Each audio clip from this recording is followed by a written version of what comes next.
안녕하세요. 이제 결혼한 지 3년 차에 접어드는 여자입니다. 남편과는 연애 결혼을 했지만 연애 기간은 1년 정도로 짧은 편입니다. 친정 부모님 지인을 통해 선보듯이 소개받게 되었고 양가가 서로 잘 아는 사이는 아니지만 남편을 소개시켜 주신 중간 역할을 하셨던 분 덕에 결혼까지 가는데 수월한 편이었어요. 짧은 연애지만 연애하는 동안에는 전혀 눈치채지 못했는데 결혼하고 나니까 하나둘씩 단점이 보이더라고요. 사회생활 하는 것 때문에 어떤 이유로든 생기는 술자리 빠지지 않고 참석하려고 하는 것까지는 이해를 하겠는데 하나 이해해주기 힘든 부분이 있었습니다. 남편은 저와 동갑내기로 남편 아래로 여동생이 한 명 있는데 둘 사이에 터울이 조금 있는 편이에요. 시부모님께서 맞벌이 부부셨고 두 분 다 회사를 다니고 계셨고 야근이 굉장히 많은 회사였기 때문에 남편이 학교 끝나고 와서 신우를 돌봐주고 했었다네요. 그렇다고 신우를 갓난쟁이부터 업어 키운 것도 아니고 나이차가 7살밖에 나지를 않는데도 애지중지하는 부분이 있습니다. 신우와 관련된 일이라면 만사 제쳐놓을 정도로 신우를 아끼는 모습을 보여줬어요. 그런 부분이 제일 적응이 안 되고 이해가 되지 않았습니다. 남매랑 사이 좋은 게 나쁜 건 아닌데 한편으로는 어이가 없을 때도 있었어요. 결혼할 때 부모님 예단은 필요 없어도 신우 결혼식장에 입고 오게 좋은 옷 한 벌 해주고 들고 올 만한 명품 가방 정도는 하나 해줬으면 한다고 했었거든요. 당시 신우가 대학 졸업반이라서 겸사겸사해서 새언니가 좋은 선물 해주면 결혼 후에도 신우가 저를 잘 따르지 않겠냐는 듯이 빙둘러서 말한 적이 있는데 결혼 후에 신우한테 하는 거 보니 그냥 신우한테 뭐 하나 해주고 싶어서 그랬구나 하는 생각이 들었어요. 신혼 때는 눈치를 전혀 채지는 못했는데 언젠가 제가 엿들으려고 한 건 아니지만 남편과 신우가 통화하는 내용을 듣게 된 적이 있습니다. 대충 들으니 월급날이 되면 용돈을 보내주겠네 어쩌겠네 하는 내용이었어요. 오빠가 동생한테 용돈하라고 얼마 보내줄 수도 있다고 넘기려고 했었는데 괜히 기분이 찜찜하더라고요. 안 좋은 예감은 틀리는 적이 없다고 했나요? 남편이 신우한테 주기적으로 용돈이라고 하기에는 꽤나 큰 금액을 보내주고 있었다는 사실을 알게 되었습니다. 남편 벌이가 좋은 편이기는 하지만 그냥 넘어가기에는 동생 용돈하라고 보내주는 돈이 100만 원 단위가 넘어가는 돈이었어요. 처음에는 조금 지나친 거 아니냐고 좋게 말하고 넘어갔는데 그때 한 번만이 아니고 계속 저를 속이면서 신우한테 몰래몰래 돈을 보내주고 있다가 또 한 번 저에게 들켜버렸습니다. 그러고 싶지는 않았는데 자꾸 현금 인출까지 해가면서 신우한테 경제적 지원을 해주고 있어서 보다 못한 제가 돈 관리를 하기로 하고 경제권을 뺏어가게 만들었네요. 자랑은 아니지만 친정 부모님께서 경제적으로 많이 여유로운 편입니다. 빌딩이라고 하기는 뭐하지만 서울에 인접한 경기도권 구도심에 적당한 상가 건물 하나를 가지고 계세요. 구도심이긴 하지만 대중교통도 잘 되어 있고 인구 밀집이 되어 있는 상권에 위치해 있다 보니 월세로 들어오는 돈만 해도 꽤나 수입이 좋은 편입니다. 저는 부모님 건물하고 상관없이 공부해서 전공 살려 취직해 회사를 다니고 있어요. 월 수입은 남편하고 비교해서 제가 많이 모자란 편이지만 친정에서 워낙에 지원을 잘 해주신 덕분에 팔려가듯 한 결혼도 아니었습니다. 결혼하면서 다른 건 몰라도 각자 번 돈에서 생활비하고 적금 똑같이 각출하고 나머지 돈은 알아서 각자 관리를 하기로 했었거든요. 그런데 남편은 생활비랑 적금할 돈 똑같이 내고 남는 돈은 잔액이 남아도 되지 않을 정도로 지 멋대로 써도 되는 거라고 생각했었나 봅니다. 시부모님께 생활비를 보태드리던지 신우한테 용돈 챙겨주는 것 정도야 당연히 할 수 있는 일이라고 생각했지만 자기 여유자금 하나도 남기지 않고 생활비 내고 나서 가족들한테 탈탈 털어서 가져다 바치니 제 입장에서는 그 사실을 알게 되었을 때 정말 미치고 팔짝 뛸 노릇이었지요. 가끔씩 밥하기 귀찮아서 배달 음식을 시켜 먹거나 어디 나가서 외식을 하자고 해도 돈 아깝게 뭐 하는 거냐 따지던 게 경제관념이 철저하고 알뜰한 성격이라고 생각했는데 돈을 아끼려고 했던 이유가 뭔지도 알겠고 모든 게 저 모르게 몰래 했던 거다 보니 실망이 컸어요. 아무튼 제가 경제권을 움켜쥐고 나니 그 후에는 남편도 어떻게 신우에게 돈을 보내지는 못했습니다. 시부모님 용돈은 제가 알아서 잘 챙겨드렸고 신우한테는 일절 돈 한 푼도 가지 못하게 했었어요. 신우한테 어떻게든 잘 해주고 싶어서 이 핑계 저 핑계 대면서 사회생활하려면 현금도 어느 정도 있어야 한다며 자기 용돈을 더 타가려고 했지만 남편 지출은 무조건 제가 만들어준 신용카드를 쓰도록 만들어놨어요. 가끔씩 온라인 쇼핑으로 결제되는 거 보면 신우한테 몰래 뭐 사주고 있다는 것과 시부모님 용돈으로 드린 돈의 일부가 시부모님을 통해서 일부 신우에게 조금씩 보내지고 있다는 사실은 눈치채고 있었지만 그것까지는 뭐라고 하지는 않았습니다. 그것까지 못하게 하면 저랑 신우 관계도 이상해질 테고 경우에 따라서는 이 상황에 저와 시부모님 간의 갈등도 만들 수 있다고 생각했거든요. 아무튼 유도리 있게 제가 잘 조율해가면서 돈 관리를 해왔기 때문에 넘어갈 건 넘어가주고 하면서 원만한 결혼 생활을 유지하고 있었습니다. 그러다 작년 여름쯤에서 제가 다니는 회사 상황이 조금씩 안 좋아지기 시작했어요. 한참 거리두기 하던 시절이라서 여타 다른 규모 작은 회사들처럼 인원 감축도 있었고 여러 가지로 어려운 상황이었습니다. 저 또한 그 타격을 피해갈 수가 없었어요. 회사에서 정리해고 이야기가 나오고 있고 여러모로 스트레스를 많이 받고 있었습니다. 그걸 지켜본 친정부모님께서 저한테 제안을 하나 해오셨어요. 부모님 건물 상가 1층 자리에 아주 작은 상가이긴 한데 공실이 생기게 되었다면서 저보고 그 상가에다가 가게 하나 차려서 해볼 생각이 없냐고 물어오셨습니다. 이야기를 들어보니 그 자리에서 원래 장사하던 분은 어떻게 일이 잘 풀려서 그 자리에서 번 돈을 가지고 근처에 더 큰 상가로 이전을 하게 되었다는 거예요. 자리도 대로변에 위치한 데다가 유동인구도 많은 지역이다 보니 뭘 해도 지금 회사에서 버는 것보다 훨씬 잘 벌 거라고 하시더라고요. 저도 회사에서 받는 스트레스가 이만저만이 아니었다 보니 혹하긴 했습니다. 그런데 평생 회사 일만 해온 제가 아무리 자리가 좋다고 해도 어디부터 무엇을 해야 할지 도무지 감도 잡히지 않더라고요. 그러다 남편이 자기 지인의 지인 중에 작은 상가 건물 같은 곳에 사업하는 거 컨설팅을 해주는 사람이 있다고, 그 사람이 아주 마이다스의 손이라고 하면서 그 사람 도움받은 사람 중에 잘 안 된 사람 찾는 게 더 힘들다고 하더라고요. 그리고 저보고 혹시 관심 있으면 지인의 지인 통해서 다리를 한번 놓아주겠다고 했어요. 아무것도 모르는 제가 맨땅에 헤딩하는 것보다 전문가의 도움을 받는 것도 나쁘지 않겠다는 생각이 들었고 만나서 손해볼 것도 없다고 생각했으니 남편한테 부탁해서 어렵게 자리를 만들었습니다. 그리고 그 컨설팅 해주는 사람을 만났어요. 멀끔하고 훤칠하니 신뢰가 가는 첫 인상을 가진 사람이었습니다. 그런데 몇 번 도움을 받으며 만나고 있는데 첫 인상만큼 신뢰할 만한 사람이 아니라는 느낌을 받았습니다.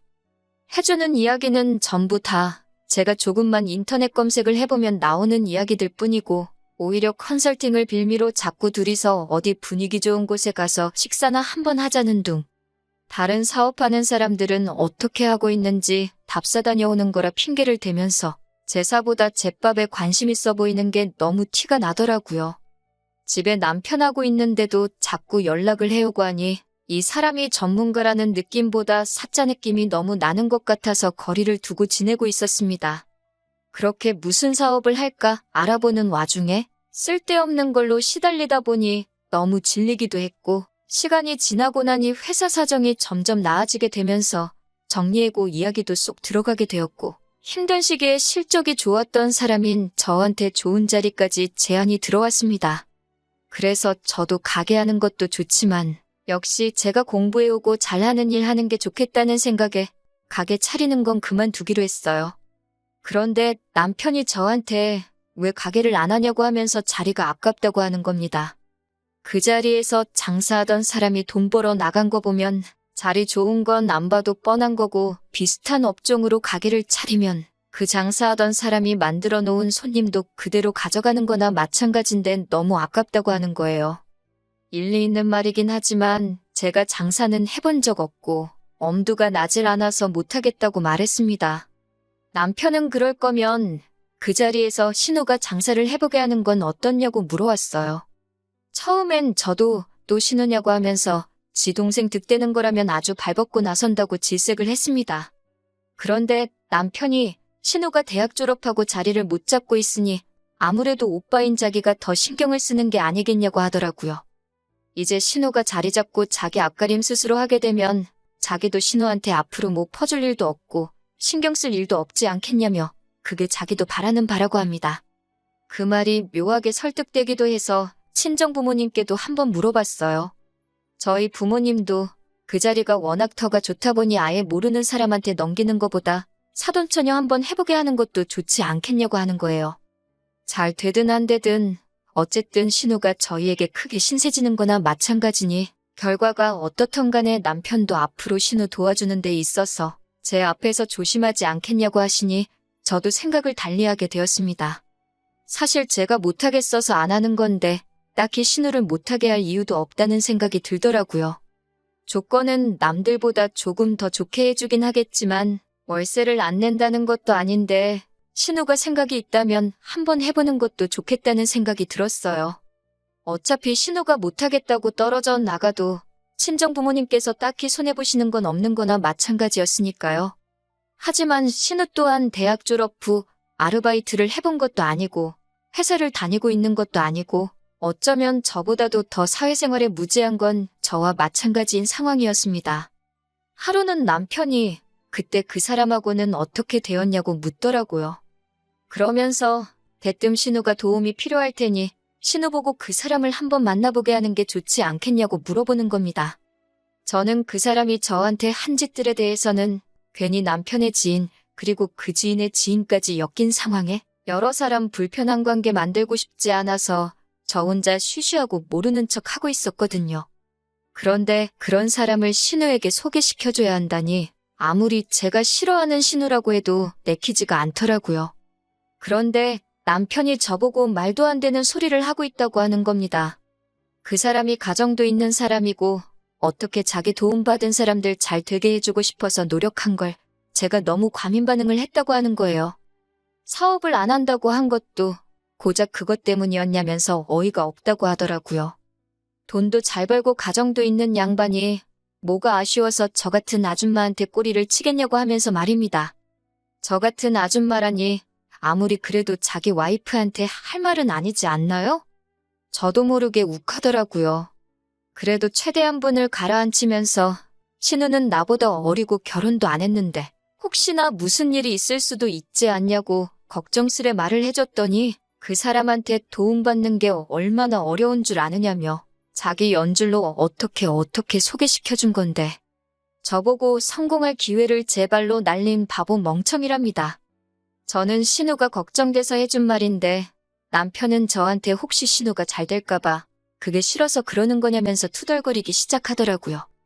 남편이 지인을 통해 저에게 소개를 시켜줬던 거라 남편한테는 그 사람 연락처가 없었으니 저도 아무렇게 생각해도 좋지만 그 사람하고 신우 만나게 하는 건 좋은 생각이 아닌 것 같다고 제 선에서 선을 딱 그었습니다. 남편이 투덜거리면서 알겠다고 알아서 잘하겠다고 하더니 결국 그 사람 연락처를 또 어떻게 받아가지고 신우한테 소개를 시켜줬나 보더라고요. 저도 속으로 이젠 모르겠다 싶었고 알아서 하겠지 싶었습니다. 신우가 무슨 가게를 열지 잘 알아보고 있는 것처럼 말하더니 3달이 지나도 사업 시작은커녕 공사도 들어가지 않았더라고요. 친정 부모님도 신우가 가게 생각이 없는 게 아니냐면서 공실로 놀릴 바에야 다른 사람 세를 주는 게 낫지 않겠냐고 하시길래 남편한테 따져봤더니 잘 알아보느라 그러는 거 아니겠냐고 하면서 저도 장인 장모님도 성질이 뭐가 그렇게 급하냐고 오히려 역정을 내기 시작했어요. 아쉬운 소리 할 게 누군데 역으로 큰 소리를 치니 기분이 안 좋더라고요. 친정 부모님께서도 많이 기분 나빠하셨지만 다 잘 되자고 하는 일이라고 겨우 눌러 참았습니다. 그리고 나서 또 2달쯤 지나 들려온 신우는 가게를 오픈한다는 소식보다 훨씬 더 충격적인 소식을 전해왔습니다. 제가 생각했던 대로 그 남자는 사업을 도와준다는 이유로 신우에게 추근덕거리기 시작했고 세상 물정 모르는 신우는 그 남자와 만남을 가지기 시작했던 거예요. 가정이 있는 남자가 그렇게 외간 여자를 만날 생각이면 조심해서 들키지나 말지 어떻게 현재 아내한테 걸려서 신우에게 상간녀 소송이 걸려온 겁니다. 뭐 대단한 일 한다고 한 건지 그 남자 핸드폰으로 대놓고 호텔 들락거린 증거까지 시키지도 않았는데 지들끼리 알아서 찍어댄 바람에 그 남자 집구석은 완전히 파탄이 나버리고 이혼 소송까지 걸린 상황이라 하더군요. 그리고 그쪽 집에서 신우한테는 신우대로 상간녀 소송을 따로 걸어온 거고요. 둘이서 재밌다고 찍은 증거물 때문에 그 부정행위의 정도가 지나쳐도 너무 지나치다는 인정을 받게 되면서 신우 앞으로 위자료도 거의 최고액에 가깝게 책정이 되었더라고요. 이제 막 사회생활을 시작할까 말까 하는 어린 신우는 당장 3천만 원에 달하는 위자료를 물어내게 생긴 겁니다. 저는 분명히 말렸는데 기어이 제 말 안 듣고 하더니 신우 앞으로는 상간녀 소송이 걸려버리고 아주 남의 집 구석 파탄을 내다 못해 애지중지하고 있는 신우 인생까지 같이 꼬아버린 거예요. 하루는 신우가 저를 찾아와서 그걸 제 탓이라고 따지더라고요. 제가 자기 오빠한테 말한 걸 당사자인 저한테 말해주지 않았다고, 그 사람을 만나는 걸 알았는데도 말리지 않고 방관한 제 잘못이라고 하는 겁니다. 남편도 옆에서 거들기를 자기도 그때 착각을 했다고 하더라고요. 그때 제가 말한 건 신우한테 위험을 경고하듯이 말한 게 아니라네요. 제가 이미 결혼한 여자인데도 외간 남자한테 데이트 신청을 받는다는 둥 남편인 자기한테 마치 자기 과시를 하고 싶어서 착각한 걸 자랑처럼 말을 한 게 제 잘못이라는 거예요. 설명이 충분히 되지 않았다는 겁니다. 이게 말인가 똥인가 웃기지도 않아서 상대도 해주기 싫었는데 신우가 이게 다 저 때문에 벌어진 일이라고 우기면서 저보고 자기 앞으로 걸린 위자료를 내달라고 하는 겁니다. 그리고 그이 앞으로 걸린 위자료도 저보고 내주라는 당치도 않는 개소리를 하더라고요. 내가 신우, 네 것도 내줄 생각 없지만 그 자식 위자료는 왜 나한테 찾느냐고 따졌습니다. 그러니 신우가 한다는 말이 두 사람 위자료를 제가 해결해주면 그 자식이랑 지랑 새살림을 차릴 계획이라는 거예요. 그러면 자기 앞으로 걸린 상간녀 꼬리표도 사라질 것이고 오히려 뒤늦게 찾은 진정한 사랑을 이룩한 커플이라며 동정표를 받을 거 아니냐입니다. 남편도 그 이름에 걸맞게 아주 남이 편이라는 걸 보여주고 싶었는지 저보고 옆에서 그렇게 해주자고 부추기더군요. 그 남자가 능력도 좋고 하니 신우 인생도 책임져 줄 수 있을 거 아니냐고. 그동안 제가 자기 월급을 관리했으니 그 정도 모아놓은 돈은 있는 거 다 안다고 빨리 내주자고 하는 거예요. 그걸 내가 왜 내주느냐 따지니 잘 생각하라는 겁니다. 신우 인생 또한 제 손으로 파탄을 낸 거나 마찬가지니 이제는 제가 싫어하는 신우 뒷바라지도 해주게 생긴 거 아니냐고 하는 겁니다. 평생 신우 책임져 줄 바에 두 사람 위자료 내주고 결혼시키는 게 오히려 싸게 먹힐 거라는 거예요. 뭔 되도 않는 자신감으로 짓거리는 말인지 싶더라고요. 제가 남편이 신우 도와주는 것마다 경기를 일으키며 싫어하니까 신우 위자료를 안 내주면 우리가 평생 뒷바라지 해주며 책임지겠다고 우기면 저한테 그 말이 통할 거라고 생각했나 봐요. 하지만 여기에는 더 확실한 해결책이 있었지요. 남편한테는 남편 술수에 넘어가주는 척 신우를 우리가 어떻게 평생 책임을 지냐고 그건 말도 안 된다고 걱정하는 척 연기를 했습니다. 남편은 자기 꾀가 통했다고 생각했는지 어깨에 잔뜩 힘이 들어가서는 그러니까 자기가 여태 벌어온 돈으로 신우가 그 일하고 부르는 그 바람둥이 놈의 위자료를 내주라고 하더군요. 저는 알겠다고 대답했지요. 남편은 나름 머리를 굴려서 말했던 것 같아요. 제가 경제권을 가져갔지만 자기가 벌어온 월급이 우리 재산에 포함되어 있으니 그 돈을 자기가 원하는 대로 써도 된다고 주장하려고 했던 것 같습니다. 남편한테 당신이 벌어온 돈으로 신우 위자료 내주면 되는 거냐고 재차 물어봤고 신우가 보는 앞에서 그렇게 하겠다고 대답하는 걸 드러냈어요. 그리고 남편한테 이혼하자고 말했습니다. 합의 이혼은 절대 못 해주겠고 재산 분할은 당신이 벌어온 돈 그대로 돌려줄 테니 그 부분에 대해서는 토달지 말라고 했습니다. 대신 파탄의 원인인 당신과 신우한테는 나 또한 위자료 청구를 해야겠다고 말했어요.